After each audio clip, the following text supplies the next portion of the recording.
حن قلبي له فاض شوقا إليه، لست أرجو سوى شربة من يدي.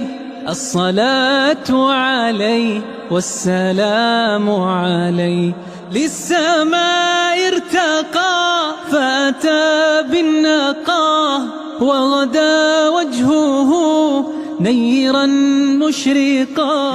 كان من عفوه حين حان اللقاء قال فلتذهبوا أنتم الطلقاء. مصطفى مصطفى منبع للصفا، سيد